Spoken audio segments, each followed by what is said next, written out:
Bonjour. EFT, ça signifie technique de libération émotionnelle. Mais ce que j'avais envie de vous dire aujourd'hui, c'est qu'il y a différents niveaux de libération. Selon la problématique, si par exemple vous êtes face à un objectif comme par exemple vous libérez de la peur de dire non ou de la peur de dire le fond de votre pensée par exemple, parce que vous savez que le fond de votre pensée ça va déranger l'autre. Si c'est par exemple votre objectif de vous libérer de cette peur, donc on est face à une émotion,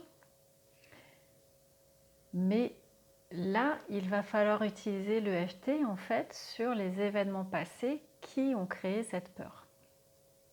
Et du coup, il va y avoir différents niveaux de libération, dans le sens où il va falloir déjà utiliser la technique, par exemple sur un des événements à traiter pour se libérer de cette peur. Et au moment où j'utilise la technique, la recette de base EFT, avec la phrase de démarrage, les rondes de tapotement, à ce moment-là, je suis en train de me libérer de l'émotion que je ressens par rapport à un moment précis du passé. Je ne suis pas encore en train de me libérer de la peur qui m'empêche d'atteindre mon objectif. Et je ne suis pas non plus encore en train de me libérer de toute la charge émotionnelle de l'événement passé sur lequel je travaille. Je suis en train de me libérer d'une émotion précise par rapport à un moment précis du passé.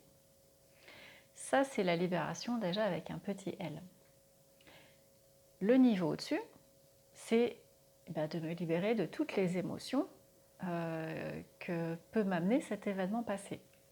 Une fois que j'ai libéré une émotion et que je repense à cet événement passé, peut-être que je vais avoir une autre émotion qui surgit.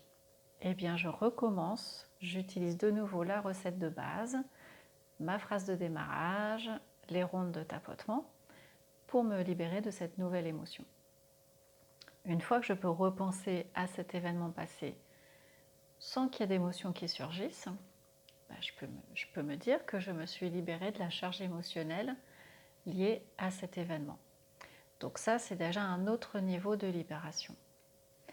Peut-être que j'ai un deuxième événement à traiter pour lequel je dois utiliser le même procédé, libérer chacune des émotions de ce deuxième événement passé, pour ensuite prétendre me libérer de cette peur, par exemple, de dire non ou de dire le fond de ma pensée.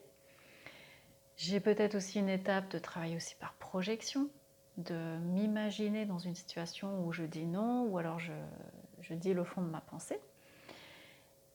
Et je traite aussi, j'utilise aussi l'EFT dans cette projection. Donc il y a vraiment différents niveaux. Et une fois que j'ai, on va dire, géré toutes ces étapes, et principalement une fois que j'ai traité les événements passés, une fois que j'ai fait toutes les étapes, je peux je peux espérer atteindre cette libération avec un grand L. Et donc là, en l'occurrence, me libérer de cette peur de dire non ou de dire le fond de ma pensée. Voilà, ça c'est un exemple pour vous expliquer qu'il y a différents niveaux de libération en EFT et que l'EFT n'est pas une baguette magique, mais plutôt un outil de thérapie. De thérapie brève, certes, mais un outil de thérapie.